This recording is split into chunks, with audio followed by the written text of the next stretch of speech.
Pada masa Salahuddin Al-Ayyubi itu terjadi perang salib. Umat Islam dalam kondisi tak baik. Maka Salahuddin Al-Ayyubi ingin memunculkan salah satu ide. Salah satu ide daripada Salahuddin Al-Ayyubi membuat gerakan Maulid Nabi. Karena ketika itu perang salib, umat muslim terpecah, banyak yang takut, banyak yang tidak bersahabat, dan banyak umat muslim tak bersatu. Konteksnya ketika itu, kata Salahuddin Al-Ayyubi, salah satu cara yang harus dibuat adalah peringatan Maulid, mempersatukan kaum-kaum muslim ketika perang salib agar kembali kepada persaudaraan, perdamaian, persatuan umat muslim. Maka sebenarnya hari ini peringatan Maulid itu harusnya begitu, untuk menyatukan umat muslim. Tadi sudah juga dijelaskan. Tapi sebagian orang ada yang tak mau melaksanakan Maulid Nabi. Tak salah. Karena memang hukum Maulid itu mayoritas ulama mubah. Tapi ada yang mensunnahkan, ada yang mengharamkan, ada yang membid'ahkan, ada yang mewajibkan. Kita ikut yang mana? Ikut yang mubah, wajib, sunnah, haram atau bid'ah? Mana Bapak Ibu nak ikut? Kami malam ini dah di sini Ustaz. Berarti tandanya mubah apa sunnah? Para ulama mengatakan hukumnya sunnah.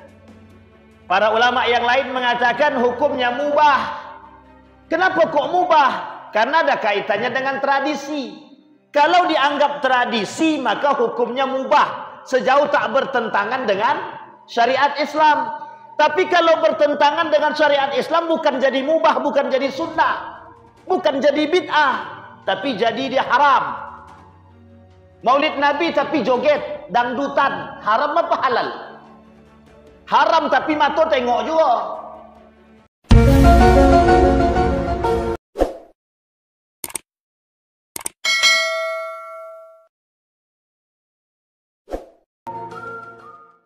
Assalamualaikum warahmatullahi wabarakatuh.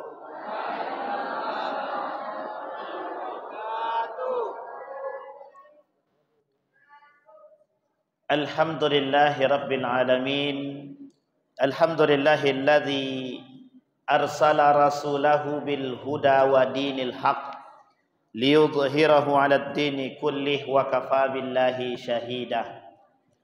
Ashhadu an la ilaha illallah wahdahu la syarika lah wa ashhadu anna Muhammadan abduhu wa rasuluh la nabiyya ba'd.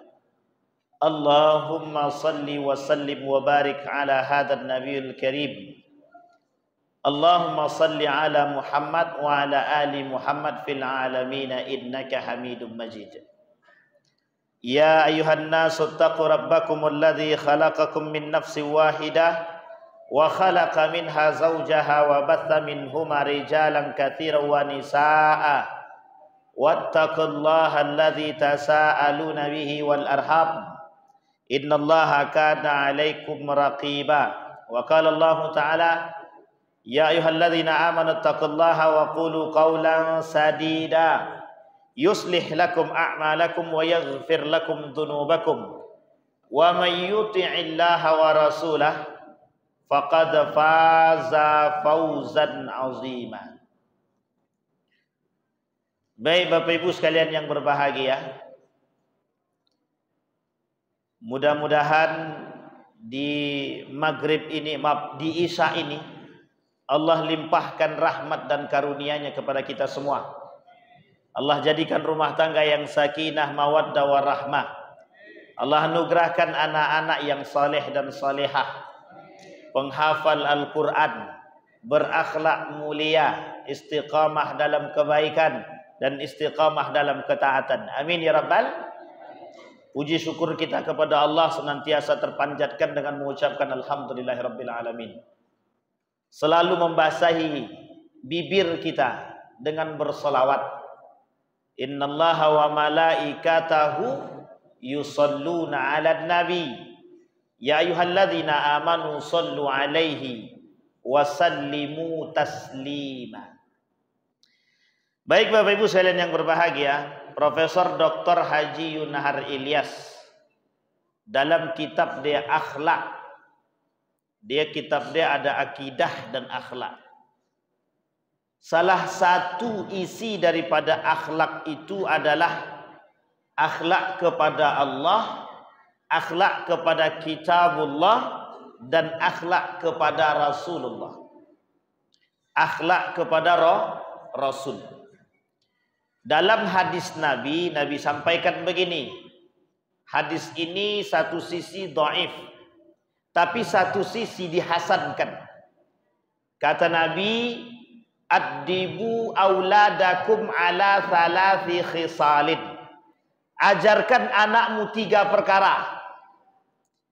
Yang pertama, hubbu Rasulillah sallallahu alaihi wasallam. Mencintai baginda Nabi Muhammad sallallahu alaihi wasallam. Yang kedua, hubbu ahli baitihi. Mencintai keluarga Nabi, keturunan Nabi, zuriat Nabi, ahlu baitihi gitu. Ahlul bait. Yang ketiga, hubbu qiraatil Quran, mencintai Al-Quran atau membaca Al-Quran. Yang pertama, malam hari ini di masjid ini sudah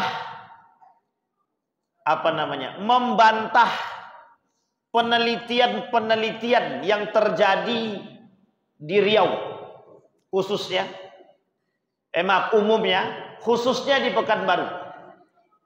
Rata-rata masjid itu anak kecilnya tak ada, anak muda pun tak ada. Masjid ini menunjukkan regenerasi yang baik. Yang pertama, diajarkan mencintai Nabi. Mereka sudah datang hari ini, ikut merayakan peringatan Maulid Nabi.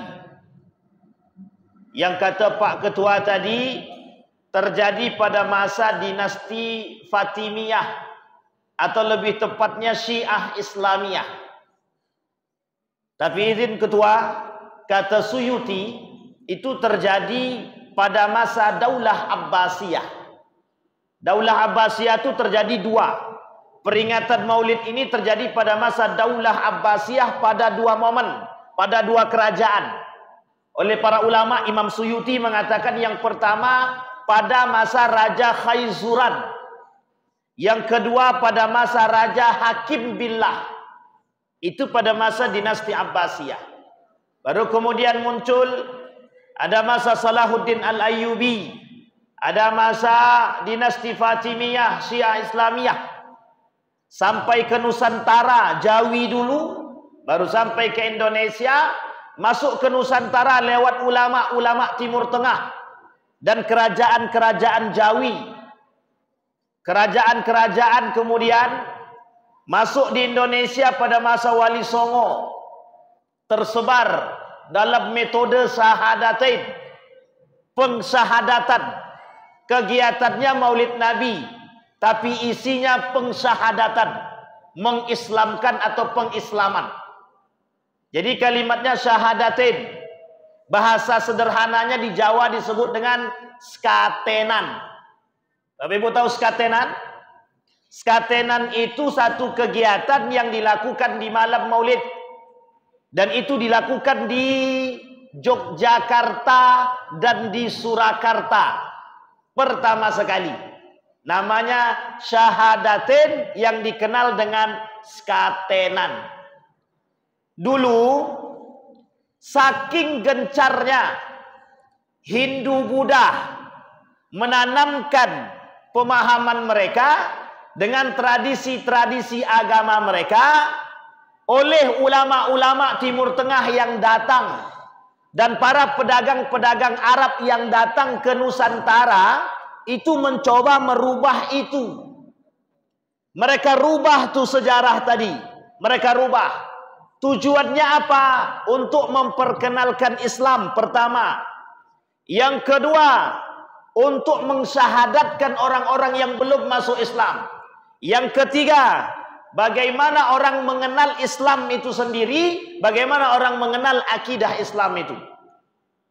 Pada masa Salahuddin Al-Ayyubi itu terjadi perang salib. Umat Islam dalam kondisi tak baik. Maka Salahuddin Al-Ayyubi ingin memunculkan salah satu ide. Salah satu ide daripada Salahuddin Al-Ayyubi membuat gerakan Maulid Nabi. Karena ketika itu perang salib, umat Muslim terpecah, banyak yang takut, banyak yang tidak bersahabat, dan banyak umat Muslim tak bersatu. Konteksnya ketika itu, kata Salahuddin Al-Ayyubi, salah satu cara yang harus dibuat adalah peringatan Maulid. Mempersatukan kaum-kaum Muslim ketika perang salib agar kembali kepada persaudaraan, perdamaian, persatuan umat Muslim. Maka sebenarnya hari ini peringatan Maulid itu harusnya begitu, untuk menyatukan umat Muslim. Tadi sudah juga dijelaskan. Tapi sebagian orang ada yang tak mau melaksanakan Maulid Nabi. Tak salah. Karena memang hukum Maulid itu mayoritas ulama mubah. Tapi ada yang mensunnahkan, ada yang mengharamkan, ada yang membid'ahkan, ada yang mewajibkan. Kita ikut yang mana? Ikut yang mubah, wajib, sunnah, haram atau bid'ah? Mana Bapak Ibu nak ikut? Kami malam ini dah di sini Ustaz. Berarti tandanya mubah apa sunnah? Para ulama mengatakan hukumnya sunnah. Para ulama yang lain mengatakan hukumnya mubah. Kenapa kok mubah? Karena ada kaitannya dengan tradisi. Kalau dianggap tradisi, maka hukumnya mubah, sejauh tak bertentangan dengan syariat Islam. Tapi kalau bertentangan dengan syariat Islam, bukan jadi mubah, bukan jadi sunnah, bukan jadi bid'ah, tapi jadi dia haram. Maulid Nabi tapi joget, dangdutan, haram apa halal? Haram tapi mata tengok juga. Haram apa halal? Pada masa Khalifah dinasti Abbasiyah, Khalifah Khaizuran, sama. Pada masa Khalifah Khaizuran mengungkapkan kebahagiaan. Bagaimana cara dia mengungkapkan kebahagiaan? Dikumpulkannya umat-umat Muslim di istana negara itu, atau di istana khalifah itu. Mereka jamu makan bersama. Sama kejadian ini di Irak, kejadian ini di Damaskus, sama. Mereka melakukan kegiatan maulid itu. Dulunya makan bersama. Siapapun yang Muslim datang, berkumpul semua. Mereka merayakan maulid sembari memberikan nasihat, setelah itu makan bersama. Nah, sekarang ini tradisi itu dibawa oleh para ulama Timur Tengah, terkhusus dari Persia, terkhusus lagi dari Mesir. Yang dari Mesir turunan dinasti Fatimiyah, yang dari Persia lain cerita, bawa dari jalur Turki. Tapi kemudian sampai ke Nusantara, sampai ke Indonesia, perbuatan perayaan maulid sama seperti itu. Tapi Bapak Ibu perlu paham, kondisi dulu dengan sekarang tak sama. Yang dulu Muslim tak banyak, yang sekarang Muslim semua. Ada non-Muslim? Ada, tapi minoritas. Mayoritas Muslim apa non-Muslim? Muslim. Artinya apa? Dulu Muslim minoritas, sekarang Muslim mayoritas. Artinya apa? Dulu yang minoritas bisa direkat, sekarang mayoritas seharusnya bisa lebih diikat. Poin yang kedua, mengapa harus memperingati Maulid Nabi? Hari ini umat Muslim berada di tengah ancaman yang besar. Umat Muslim di tengah ancaman fitnah yang besar-besaran. Yang dihadapi umat Muslim hari ini, musuh yang gentayangan tapi tak nampak. Musuh dia gentayangan tapi tak nampak. Nah, kita butuh sekarang ini generasi-generasi. Seperti apa mereka? Seperti yang kita inginkan malam hari ini. Kecintaan mereka terhadap masjid, cinta mereka kepada Nabi, cinta mereka kepada ahlu baitin Nabi, cinta mereka kepada Al-Quran. Kenapa? Kejadian di Turki. Turki itu negara sekarang sekuler. Dulu dulu Turki Utsmani, Daulah Utsmaniyah.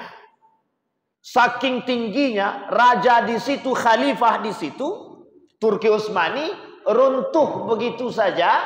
Kemudian naik para sekuler. Orang sekuler naik, azan tak boleh pakai bahasa Arab, harus bahasa Turki.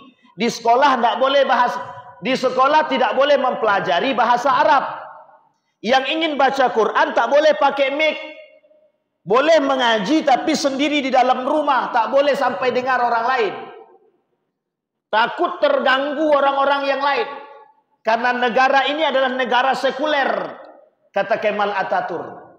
Siapapun di antara mereka, dimanapun sekolahnya, yang ada pelajaran bahasa Arab disingkirkan. Dalam konferensinya, masuk perubahan bahasa. Bahasa yang dirubah dari bahasa internasional, dari bahasa Arab, masuk bahasa Inggris. Karena ketika itu, tekanan yang paling kuat kepada Kemal Atatürk, yang memberikan paling besar bantuan adalah Inggris. Maka dalam konferensi itu, Inggris menang, bahasa resmi internasional ketika itu bukan bahasa Arab lagi, diganti secara mutlak. Diganti ke mana? Diganti ke bahasa Inggris. Maka Bapak Ibu hari ini lihat, orang kalau mau masuk kursus bahasa Inggris mahal apa tidak? Mahal. Coba masuk bahasa Arab, murah apa mahal? Tidak ada yang mau masuk.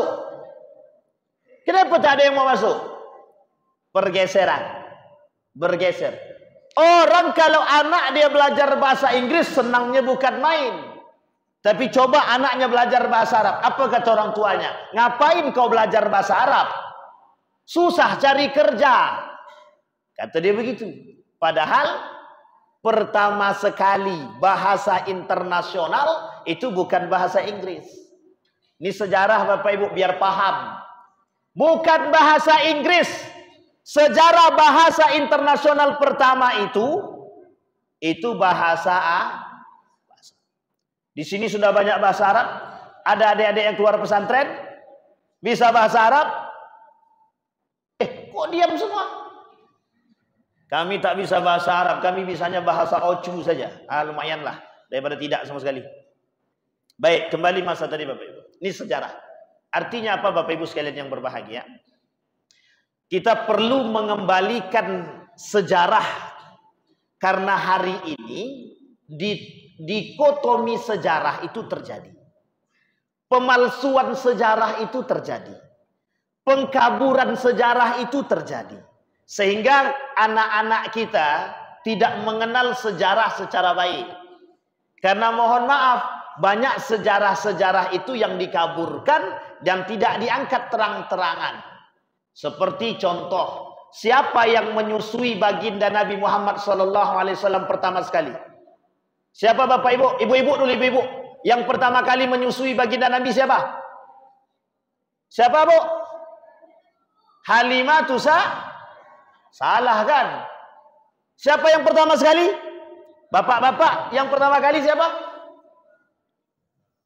Suwaibah. Setelah ibu kandung dia. Suwaibah. Itu dalam sejarah kita tidak. Buka sejarah kebudayaan Islam SKI.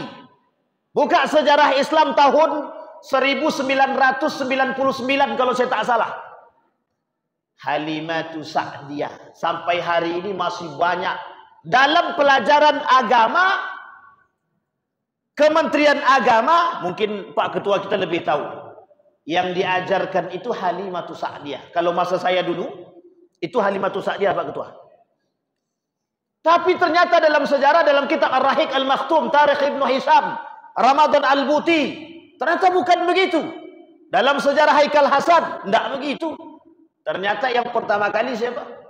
Setelah ibunda tercinta, Suwaibah. Banyak sekali sejarah-sejarah itu kabur. Yang kedua siapa setelah Suwaibah? Bukan Halimatu Sa'diyah. Yang membantu Siti Fatimah, Ummu Aiman. Setelah Ummu Aiman baru Halimah. Setelah Halimah ada 3 orang lagi setelahnya. Kembali kepada masanya. Ini adik-adik perlu tahu bahwa adik-adik harus belajar. Ini sejarah. Kata seorang pemuka, Karen Armstrong, membaca atau sejarah adalah jendela peradaban. Jadi kalau malas baca kita tidak kenal peradaban kita. Jadi adik-adik meskipun rajin belajar agama dan hafal Quran, kalau tak paham sejarah kita ini bodoh-bodohin orang. Oh iya ya, wajib. Jangan hanya sekedar Quran saja. Quran belajar, sejarah wajib, sirah an-nabawiyah. Baik, sekarang kita kembali kepada poin utama kita Bapak Ibu. Sekarang peringatan Maulid Nabi. Mengapa umat muslim harus memperingati Maulid Nabi hari ini? Karena bahasa daripada ulama kami mengatakan revolusi akhlak. Revolusi akhlak. Kita perlu hari ini mengadakan revolusi akhlak. Jangan ada yang tersinggung. Di sekolah-sekolah umum hari ini, siswa sangat biasa mencaci, memaki, memukul guru. Bahkan mohon maaf, saya pernah ngajar di salah satu sekolah itu, baru masuk sekolah tersebut dapat isu seorang guru sedang sekarat karena habis ditusuk oleh muridnya, Pak. Ditusuk oleh muridnya pakai pisau. Karena murid dia sakit hati sama guru dia ditusuk pakai pisau. Masuk rumah sakit sekarat. Waktu itu saya tinggal di Yogyakarta. Tak lama kemudian kasus baru muncul. Seorang mahasiswa menabrak dosen dia karena dikasih nilai C. La ilaha illallah. Coba bayangkan. Ternyata setelah itu kita lihat di televisi, anak membunuh orang tua karena tak dibelikan internet. Orang tua, mohon maaf, suami memukul istri karena hal yang sepele. Anak membunuh orang tua karena tidak dibelikan motor. Anak membunuh orang tua karena tidak dikasih jajan. Guru yang dipenjarakan karena mohon maaf cuman mencubit. Kita butuh hari ini revolusi akhlak. Kenapa kok revolusi akhlak? Karena kalau revolusi ilmu kita sudah cukup. Kurang banyak apa manusia pintar di muka bumi ini, terkhusus di negara Republik Indonesia. Berapa banyak jumlah profesornya? Banyak. Sekarang pertanyaannya sama. Seberapa banyak di antara mereka yang mohon maaf, ilmu mereka mempengaruhi akhlak mereka? Itu menjadi tanda tanya kita hari ini. Maka kita butuh revolusi akhlak. Apa maksudnya revolusi akhlak? Li'ilafi Quraisy. Lanjutkan. Ila rihlatash iwas-saif. Kemudian falyabudu rabba hadzal. Teruskan. At'amahum wa amanahum. Yang pertama, at'amahum min ju'. Ingat kalimat itu dulu. Yang kedua, at'amahum min ju'. Yang kedua, memberikan wa amanahum min khauf, memberikan keamanan dari rasa takut. Sekarang kita kembalikan dulu. Kenapa kok Quraisy yang menjadi contoh?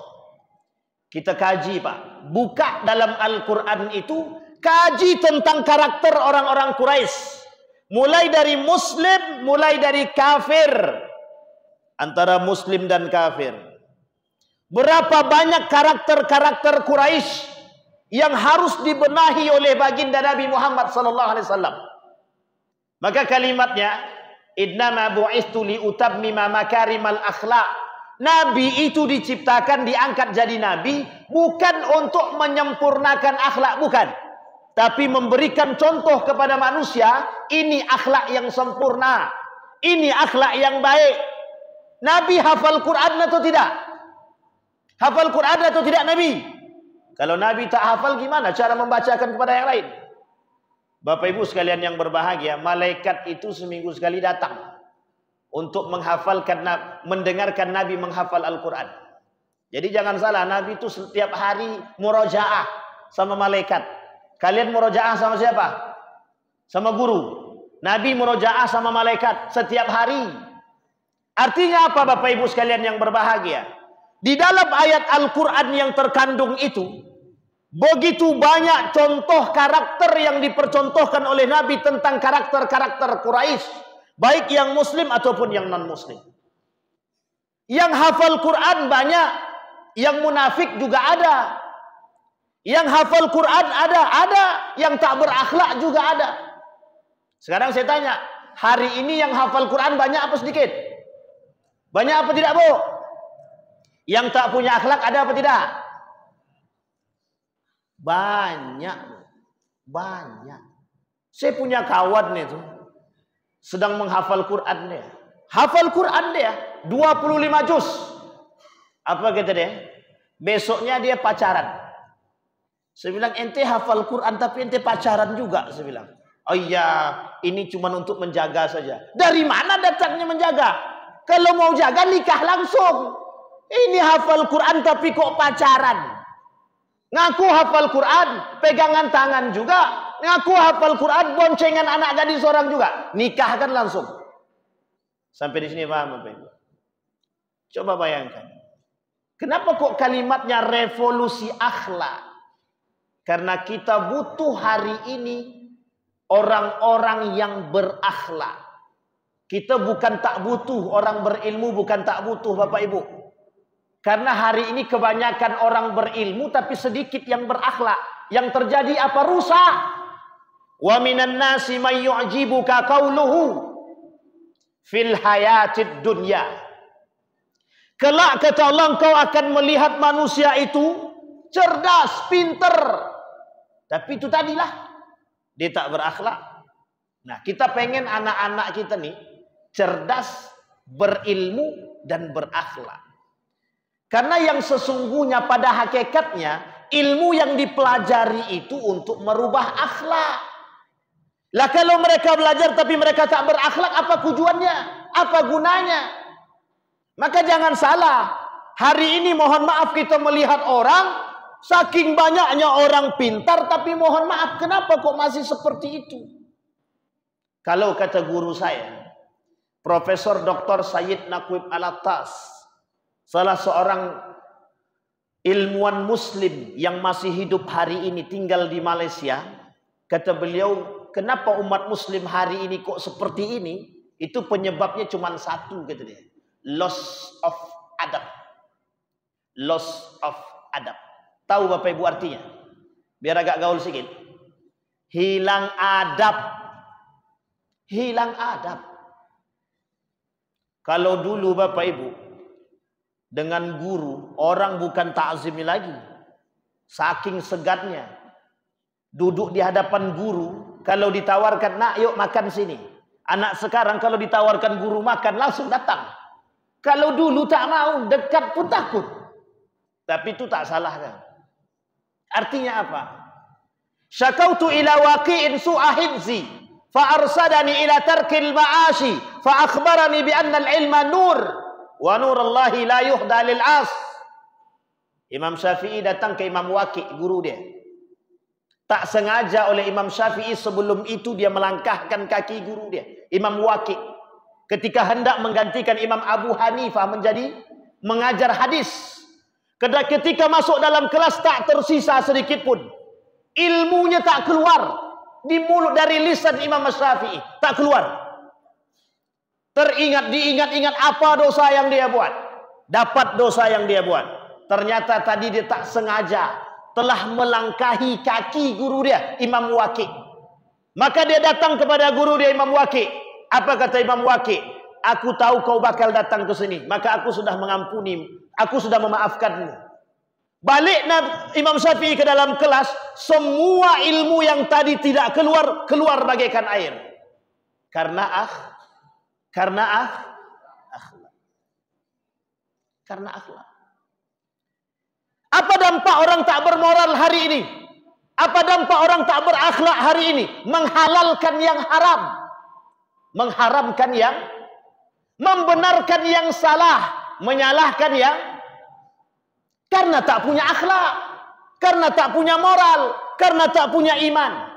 Ilmu punya, Karena punya ilmu, tapi tak punya iman, tapi tak punya akhlak, menghalalkan yang haram.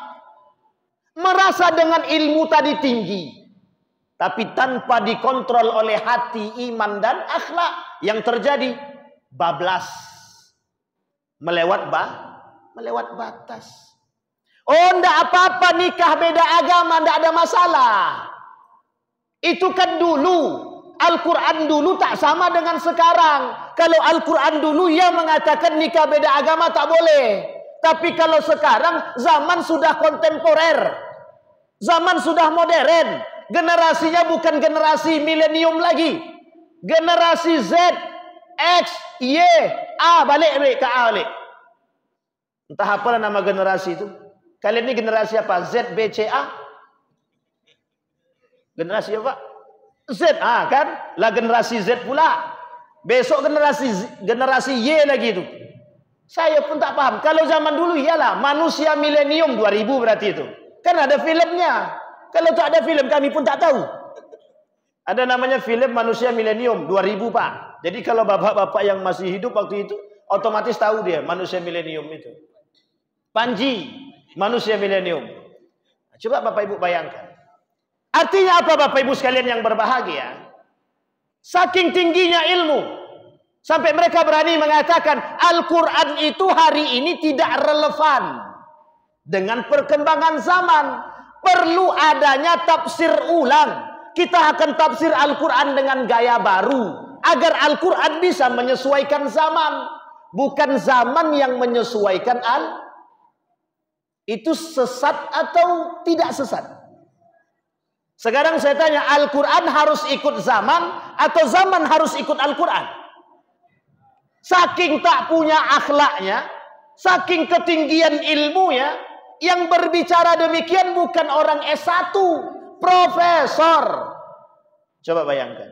Dan bukan lulusan dalam negeri. Lulusannya Oxford University, McGill University, agak gaul sedikit. Sementara lulusan UIN, Sunan Kalijaga, UIN Syarif Hidayatullah masih kokoh dengan akidah dia, masih kokoh mengatakan bahwa Al-Quran itu bahwa zaman harus menyesuaikan Al-Quran, bukan Al-Quran harus menyesuaikan zaman. Muncul orang-orang yang bergelar profesor. Saya tanya Bapak Ibu, kalau orang yang berbicara bergelar profesor, Ibu lebih percaya yang gelar profesor apa S1? Jujur. Pilih mana? Profesor apa S1? Jelas profesor Ustaz, sekalipun sesat. Di hadapan kami pernah seorang profesor melempar Al-Quran. Itu profesor. Kemana akhlaknya? Pertanyaan saya adalah, lebih baik profesor atau yang S1? Profesor lempar Al-Quran, S1 tak lempar Quran. Mana yang lebih baik? Ya yang lebih baik itu profesor tapi tak lempar Quran. Itu yang paling baik. Coba Ibu bayangkan, Bapak Ibu bayangkan. Sekarang ini apa yang terjadi? Orang pakai jilbab dilarang pakai jilbab. Agama mengatakan tutup aurat kalian perempuan. Muncul orang yang mengatakan jangan pakai jilbab. Salah juga. Yang mengatakan profesor apa bukan? Profesor juga. Sekarang pertanyaannya adalah, cerdas apa tidak mereka? Cerdas. Pertanyaannya adalah, kemana akhlak mereka terhadap agama? Kemana akhlak mereka kepada Allah? Kemana akhlak mereka kepada Rasulullah? Yang terus-terus mengangkat nilai agama Islam. Tapi begitu mudah bagi mereka meruntuhkan dia. Itu gara-gara banyak membaca kitab Kemal Ataturk. Akhirnya ikut sekuler. Kata Kemal Ataturk, tak penting bahasa Arab, tak penting. Yang penting itu bahasa Inggris. Nah, sekarang Bapak Ibu rasakanlah itu. Apa yang kita rasakan? Orang lebih bangga anak dia bisa bahasa Inggris ketimbang bahasa Arab.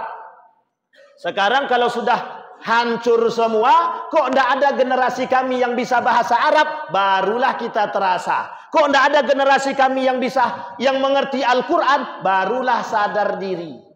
Itu gara-gara siapa? Kemal Ataturk. Perlu kita salahkan dia? Memang salah dia. Bukan perlu lagi, memang salah. Makanya tidak mau bumi menerima Kemal itu. Saking mohon maaf. Saking berbahayanya, Pak. Apa yang dilakukan oleh mereka? Apa yang dilakukan oleh Kemal Atatürk? Menolak nilai-nilai keislaman. Saya pernah sampai ke Turki, Pak. Saya sampai di Turki. Saya tanya sama orang Turki, kebetulan target saya itu orang Turki asli. Saya tanya, ente Muslim apa bukan? Ane Muslim. Ente sholat enggak? Jangan kau tanya aku sholat apa tidak. Itu urusan aku. Enggak sholat. Orang dari tadi, dari subuh sama saya terus. Saya ajak sholat, ayo kita sholat. You duluan aja, Wan, kata dia. Saya bilang, kapan lah sholat orang ini? Masuk ke dalam hotel saya, Pak Ketua. Saya tanya, Pak, kalian tahu enggak sholat subuh jam berapa? We don't know. Dia cuma jawab, kami enggak tahu, kata dia. Ini negara dulunya bekas Turki Utsmani, tapi memang dijajah oleh Kemal Atatürk. Yang dijajah apa? Yang dijajah pemikirannya. Sehingga apa yang merubah? Semua mereka merubah diri mereka. Saking sekulernya, itu mereka tidak tahu jadwal sholat. Mereka Muslim, tapi mereka tidak tahu jadwal sholat. Boro-boro sholat, jadwal sholat aja nggak tahu. Itu berbahaya apa tak berbahaya? Sampai di sini paham, Bapak Ibu? Itu musuh kita hari ini. Musuh kita coba Bapak Ibu bayangkan. Kurikulum kita berapa kali gontak-ganti? Berapa kali kurikulum kita gontak-ganti yang Bapak Ibu yang guru? Berapa kali? Revolusi apa lagi kita mau buat? Perlu adanya revolusi mental atau revolusi akhlak? Harus kita kembalikan kepada nilai agama yang tidak diinginkan oleh kaum Yahudi dan Nasrani. Bapak Ibu itu kembali kepada nilai agama. Itu yang dia tak mau. Karena kalau Bapak Ibu beriman mesti berakhlak. Kalau sudah berakhlak, sulit bagi mereka untuk menggoyahkan iman kita. Tapi kalau sudah goyah iman dia, kau pilih 100.000 atau 500.000? Ini dia. Goyang. Aku tidak pilih dua-duanya, Ustaz. Betul, baik. Tapi kalau 1 juta, aku masih mikir, Ustaz. Coba bayangkan. Itu tidak punya akhlak kepada siapa? Bukan kepada manusia, tidak punya akhlak sama Allah. Mereka tak punya malu. Sampai di sini paham, Bapak Ibu? Bisa dipahami, Bapak Ibu? Baik. Ini kejadian kita hari ini. Maka perlu, kata guru saya Profesor Dr. Hamid Fahmi Zarkasi, revolusi akhlak.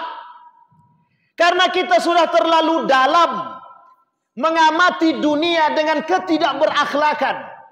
Meskipun di tengah kita masih banyak orang yang berilmu, berakhlak itu masih banyak.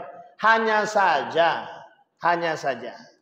kondisi orang yang berilmu tapi tak berakhlak lebih masyhur, lebih tenar daripada orang-orang yang berilmu dan berakhlak. Maka Bapak Ibu sekalian yang berbahagia, diamnya orang berilmu, diamnya seorang alim, berarti dia telah mendiami perbuatan zalim. Kezaliman sekarang terjadi di mana-mana disebabkan kurang moral, kurang akhlak. Tapi karena diamnya para alim, karena diamnya para orang-orang mutakhallikin, orang-orang beradab, orang-orang berakhlak, diam, tak mau ambil suara, tak mau angkat bicara. Yang terjadi apa?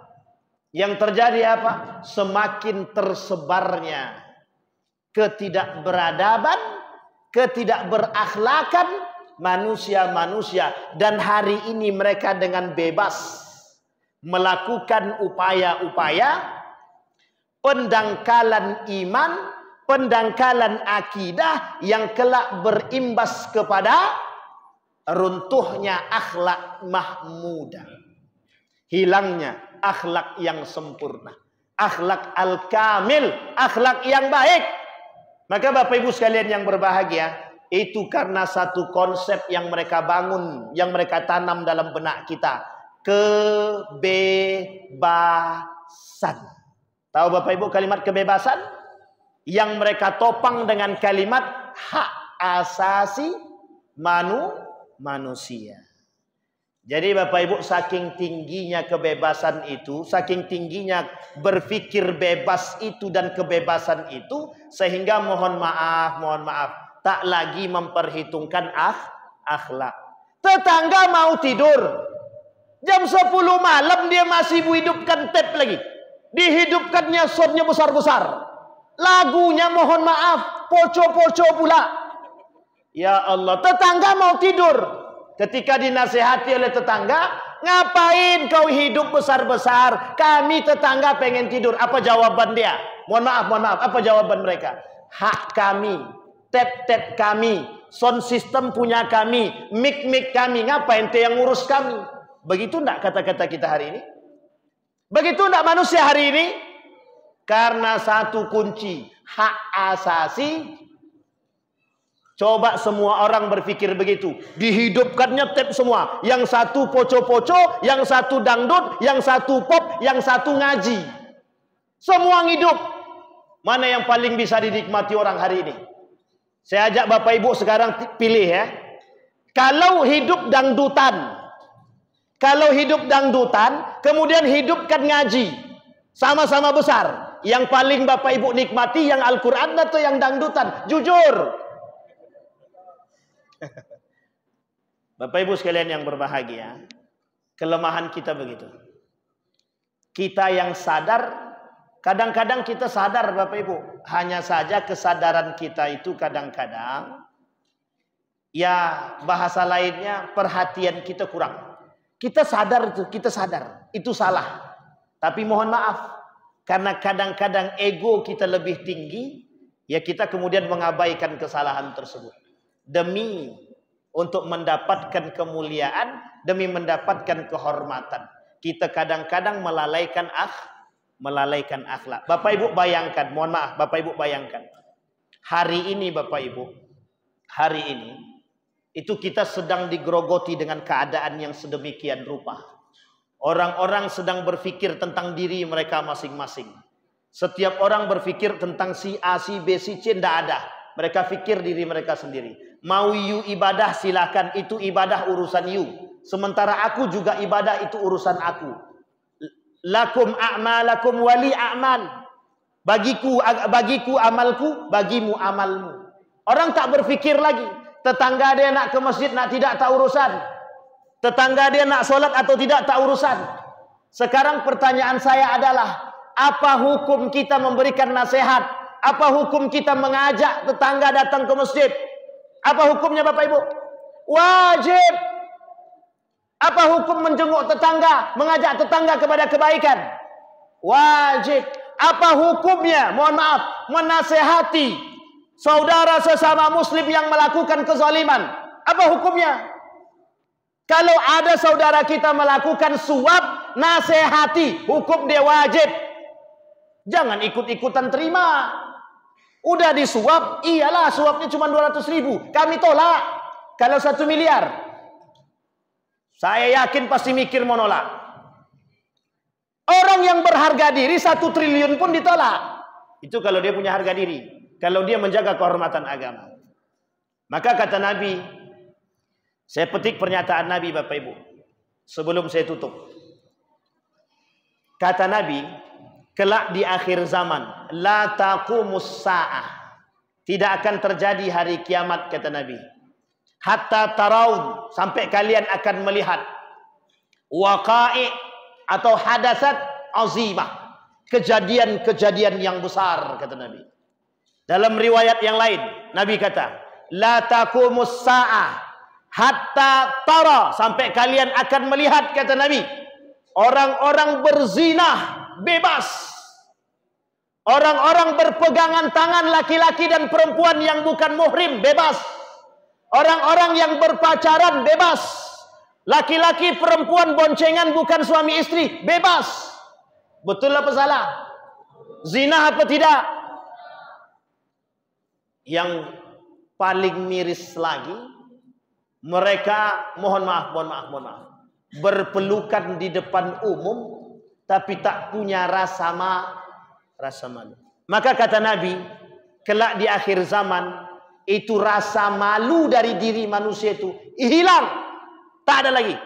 Mereka tak malu bermaksiat, mereka tak malu berzina, mereka tak malu minum khamar, mereka tak malu melakukan suap, mereka tak malu melakukan riba, mereka tak malu menzolimi orang lain, mereka tak malu menyakiti orang lain, mereka tak malu bermaksiat.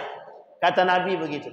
Kelak di akhir zaman, kata Nabi, mereka tidak malu lagi untuk melakukan maksiat. Sekarang Bapak Ibu boleh tengok. Yang kedinginan hari ini siapa? Laki-laki atau perempuan? Yang kedinginan, laki-laki atau perempuan? Laki-laki, Pak. Laki-laki kedinginan, pakaiannya sopan tertutup dari atas sampai bawah. Perempuan dari atas sampai bawah terbuka. Sampai menjerit. Tidak malu mereka, tidak malu. Dulu orang Melayu, mohon maaf jangan tersinggung. Orang Melayu dulu malu dia nampak. Nampak betis saja dia malu. Kalau sekarang tak. Bupati. Buka paha tinggi-tinggi. Apa lagi namanya? Itulah pokoknya. Lupa saya namanya. Pakai tank top aja keluar, tak malu dia. Perempuan, Pak, mohon maaf. Malaysia dulu juga begitu. Hari ini sudah lumayan terbuka. Kita Indonesia lebih parah, Pak. Lebih parah. Dulu orang pakai pakaian Melayu, anggun, enak dipandang, Pak. Anggun rasanya. Kalau sekarang tak, pakai legging aja dia keluar. Sampai paha betis dia menjerit. Tolong, kata dia. Tapi tak dihiraukan. Semakin sempit, Pak, pakaiannya. Kami ini mengikuti westernisasi peradaban Barat. Barat pakai celana pendek, kami pakai celana pendek. Barat pakai tank top, kami pakai tank top. Besok Barat tak pakai baju, dia tak pakai baju. Begitu peradaban kita hari ini. Apa sebab? Akhlak tak ada. Apa sebab? Moral hilang. Apa sebab? Rasa malu hilang. Apa sebab? Ketinggian ilmu, lemah iman. Ketinggian ilmu, lemah iman. Maka saya tutup Bapak Ibu dengan 3 poin. Kata Zainuddin MZ, penyakit umat Muslim Indonesia hari ini 3 katanya. Kudis, kurap, kutil. Kudis, kurang disiplin. Apa lagi? Kurap, kurang rapi. Kutil, kurang teliti. Terakhir baru kuman katanya. Apa kuman? Kurang iman. Sittatu asya'id tuhbitul a'mal. 6 perkara kata Nabi yang akan menghapus amal ibadah umat manusia. Ini kalau kita mau merujuk kepada Nabi, kalau kita mau masih mengagungkan Nabi, kalau kita masih mau menganggap Nabi manusia yang berakhlak mulia. Apa kata Nabi? 6 perkara yang menghilangkan atau menghanguskan atau menghapuskan amal ibadah. Di antara 6 ini, 1 di antaranya qillatul iman. Iman yang lemah. Iman yang hampir tertutup. Kata Ali bin Abi Thalib, iman yang tertutup itu, iman yang lemah itu disebabkan maksiat. Kata Syekh Ibnul Qayyim Al-Jauziyah, penyebab manusia itu melakukan maksiat adalah dorongan hawa nafsu. Dorongan hawa nafsu. Apa penyebab mereka melakukan dorongan hawa nafsu? Balik lagi kepada penyakit yang tadi. Kuman. Kurang iman. Apa penjelasan? Karena tak kenal dengan Allah. Karena tak kenal dengan Allah. Karena tak kenal dengan Nabi. Karena tak kenal dengan sahabat Nabi. Apa yang dilakukan oleh para sahabat Nabi? Apa yang dilakukan oleh Nabi? Tazkiyatun nufus. Maka Bapak Ibu sekalian yang berbahagia, melalui momen Maulid Nabi, terserah Bapak Ibu mau pakai maulid kek, mau pakai maulud kek, terserah. Momen Maulid Nabi ini Bapak Ibu, kita gunakan. Yang pertama, Bapak Ibu dari apa yang saya sampaikan tadi sudah bisa menangkap ya, peran mereka dalam merusak akidah kita sangat serius. Maka yang pertama yang harus kita lakukan, jaga akidah. Nabi tidak menegur Yasir ibn Amr gara-gara Yasir mengatakan aku keluar daripada Islam hanya karena ingin menyelamatkan diri dia. Yasir ibn Amr mengatakan kepada Abu Lahab, aku keluar daripada Islam karena dia melihat bapak ibunya sudah dibunuh. Kalau dia mau dibunuh, maka syaratnya kalau tidak mau dibunuh cuma satu. Katakan bahwa engkau keluar daripada Islam. Dilakukan oleh Yasir ibn Amr. Aku keluar daripada Islam. Selamat Yasir ibn Amr. Pergi Yasir ibn Amr menemui baginda Nabi. Tidak ditegur Nabi selama 3 hari. Sampai turun peringatan Allah kepada Nabi. Apa kata Allah kepada Nabi? Yang artinya adalah dia lakukan itu terpaksa demi kehidupan dia. Artinya apa? Jaga akidah sekalipun hingga tetes darah terakhir. Bukan hingga tetes terakhir. Itu apa namanya itu? Israel. Sampai di sini paham Bapak Ibu? Dulu terjadi yang datang dari Yogyakarta, mesti paham.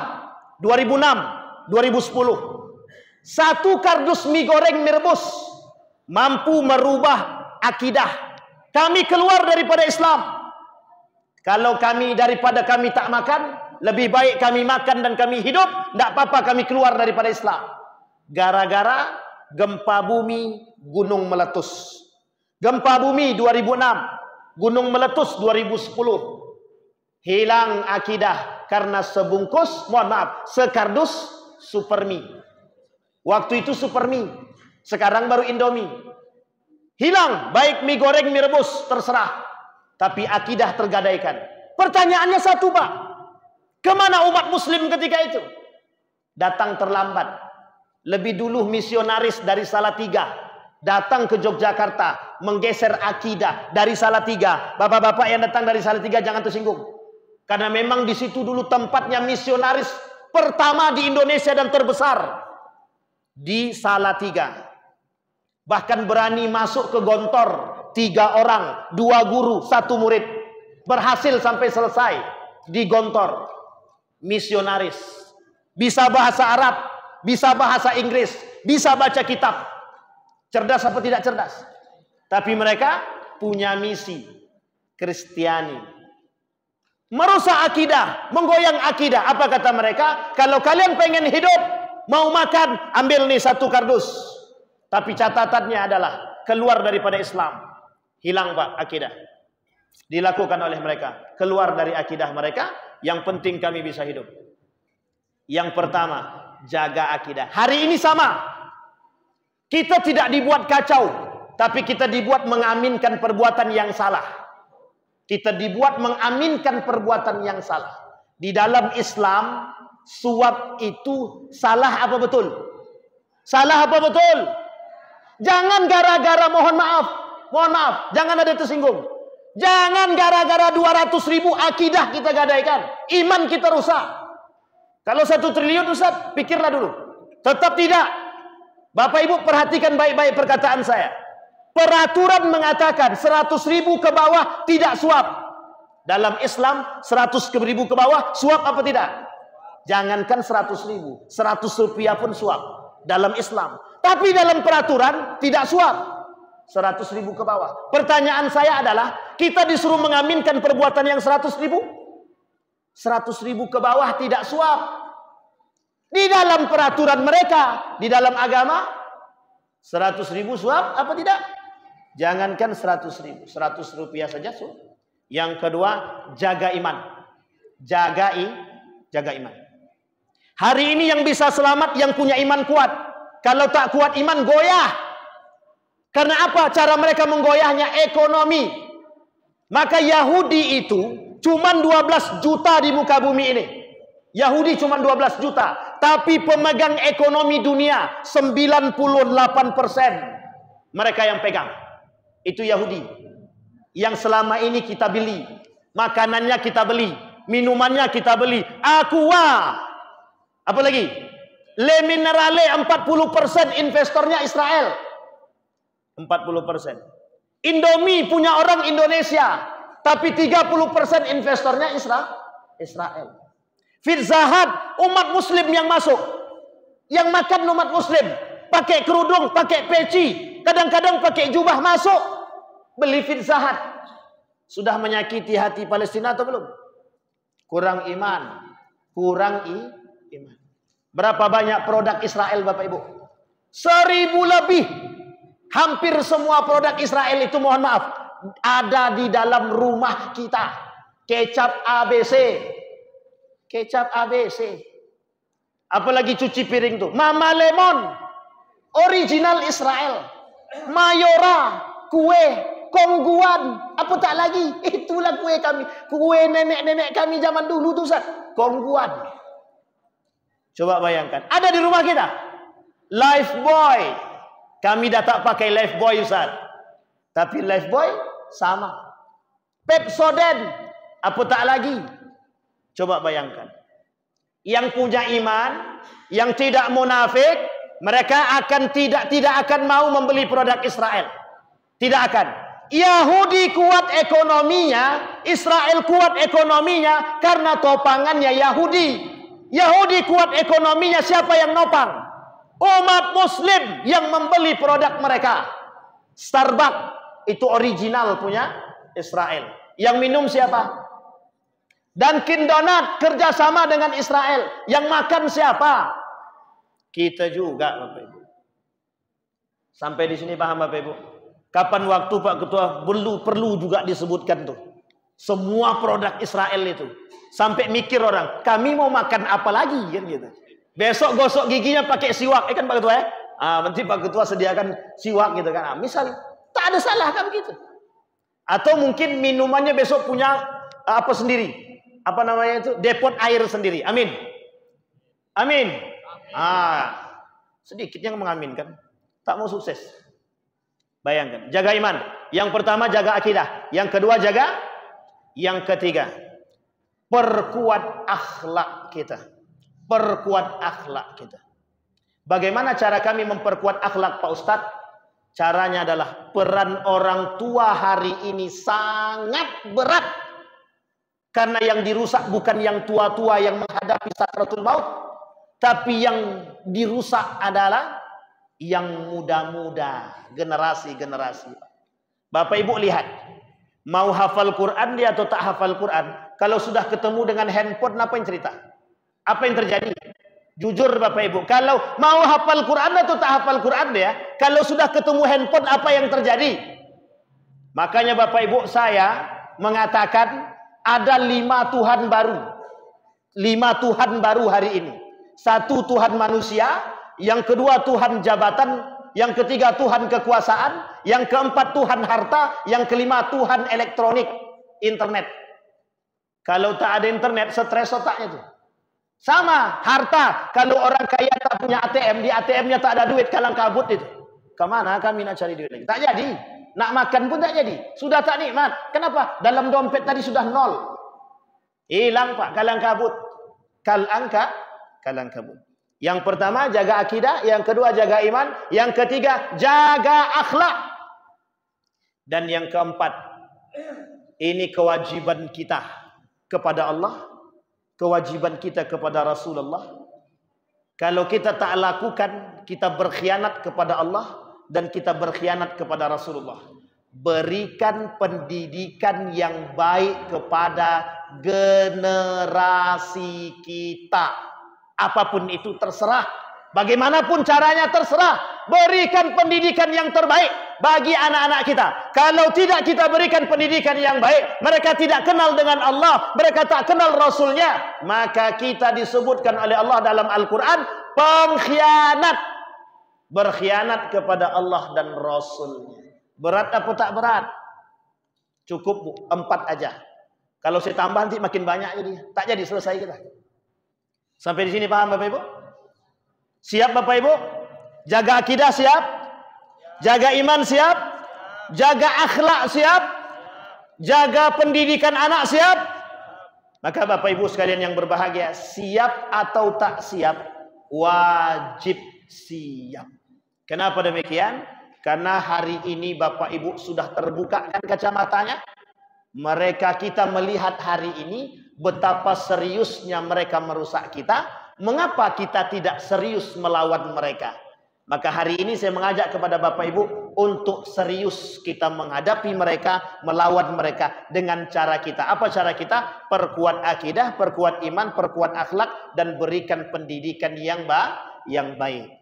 Dengan cara memperingati Maulid Nabi adalah momentum terbaik untuk mengingat segalanya, untuk memperkuat semuanya. Mudah-mudahan ini bisa menjadi panutan, panduan bagi kita untuk membangun keluarga yang baik, untuk membangun komunitas yang baik, untuk bisa menyatukan umat muslim antar satu dengan yang lain. Mudah-mudahan kelak kita di akhirat wasiqal ladzina taqau. Mudah-mudahan kita semua masuk orang-orang bertakwa, kelak kita masuk surga sama-sama. Amin ya rabbal.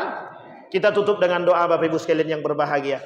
A'udzubillahi minasyaitonir rajim. Bismillahirrahmanirrahim. Alhamdulillahirabbil alamin. Hamdas syakirin hamdan naimin. Hamdan yuwafi ni'amahu wa yukafi'u mazidah. Ya Rabbana lakal hamdu kama yanbaghi li jalali wajhikal karim wa 'azimi sultanik. Allahumma faqihna fid din wa 'allimna ta'wil. Allahumma a'idna ala dzikrika wa syukrika wa husna ibadatik. Allahumma ansur ikhwanana al-mujahidin fi Palestin wa fi Gaza wa fi kulli makan. Allahumma dammiril yahud, Allahumma ahlikil kafarata wal mubtadi'ata wal musyrikina a'da'aka a'da'ad din. Allahumma a'idna ala dzikrika wa syukrika wa husna ibadatik. Allahumma ij'al tajammu'ana tajammu'an marhumah waj'al tafarruqana min ba'dihi tafarraqan ma'sumah. Allahumma ij'alna mimman tabi'a li sunnati nabiyyika Muhammadin sallallahu alaihi wasallam. Allahumma aslih akhlaqa shababal muslimina wal muslimat wal mu'minina wal mu'minat birahmatika ya arhamar rahimin. Allahumma ij'alil Qur'anal 'azima rabi'a qulubina wa nura sudurina wa jilaa'a ahzanina wa dhihaba humumina wa ghumumina. Rabbana atina fid dunya hasanah wa fil akhirati hasanah wa qina adzaban nar. Walhamdulillahi rabbil alamin. Assalamualaikum warahmatullahi wabarakatuh.